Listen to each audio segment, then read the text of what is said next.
அந்த கல்லூரியில் flower club என்ற ஒரு அமைப்பு இயங்கி வருகிறது. அதற்கு பொறுப்பாய் இருப்பதுதான் பானு மேடம். திட்டமிட்டது போலவே அந்த சனிக்கிழமை சில கல்லூரி மாணவிகளோடு அந்த முதியோர் இல்லத்திற்கு அவர்கள் சென்றார்கள். அனைத்து மாணவிகளும் அணிவகுத்து நிற்கும் பொழுது பானு மிக தெளிவாக அவர்களுக்கு ஆலோசனை கொடுத்தார்.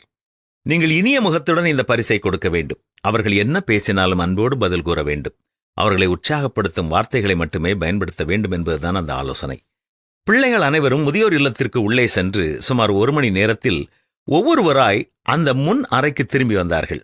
கல்லூரிக்கு திரும்பிச் செல்ல நேரமான பொழுது அந்த அறையின் ஒரு ஓரத்தில் சக்கர நாற்காலியில் உட்கார்ந்திருந்த சுமார் 55 வயது மதிக்கத்தக்க அந்த பெண்ணிற்கு கொடுப்பதற்காக மலர்கொத்து அங்கே இல்லை. அவர்கள் அருகே அன்பாய் சென்று, நாங்கள் கொண்டு வந்தது முடிந்து போய்விட்டது, அடுத்த முறை கொண்டு வருகிறோம் என்று சொல்லி மாணவிகளோடு கல்லூரிக்கு திரும்பினாள் பானு. கல்லூரிக்கு சென்று வைக்க வேண்டிய பொருட்களை எல்லாம் வைத்துவிட்டு தன்னுடைய அறையை விட்டு வெளியே வரும் பொழுது கதவு அருகே கிடந்த அந்த மஞ்சளும் சிவப்புமான பூக்கள் நிறைந்த கொத்து பானுவினுடைய கண்களிலே பட்டது. சரி, இப்பொழுது வேண்டாம், மற்றும் ஒரு முறை பார்த்துக் கொள்வோம் என்று எண்ணி தன்னுடைய காரில் ஏறி அமர்ந்தாள்.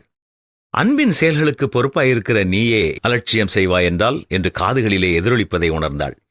காரை விட்டு இறங்கி மீண்டும் தன்னுடைய அறைக்கு சென்று அங்கே இருந்த அந்த ஒரே ஒரு பூங்கொத்தை எடுத்துக்கொண்டு மீண்டும் அந்த முதியோர் இல்லம் சென்று அந்த சக்கர நாற்காலியிலே அமர்ந்திருந்த பெண்ணின் கையிலே அதை கொடுத்தாள்.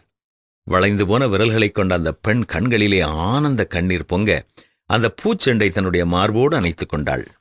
ஆம், பணிகளுக்கு பொறுப்பாளராக இருக்கலாம். ஆனால் ஏன் அந்த பணி செய்யப்படுகிறது என்பதை உணர்ந்து எந்த சூழ்நிலையிலும் எந்த நேரத்திலும் அதை செய்ய ஆயத்தமாக இருப்பதுதான் உண்மையான அன்பின் அர்ப்பணிப்பு என்பதை உணர்ந்தவளாக வீடு திரும்பினாள் பானு.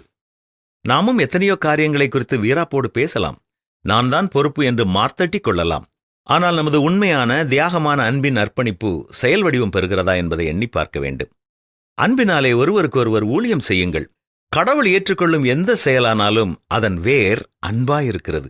நமது செயல்கள் ஒவ்வொன்றும் அன்பினால் செய்யப்படுகிறதா அல்லது நமக்கு பெருமை சேர்க்க செய்யப்படுகிறதா? சிந்தித்து செயல்படுவோமா?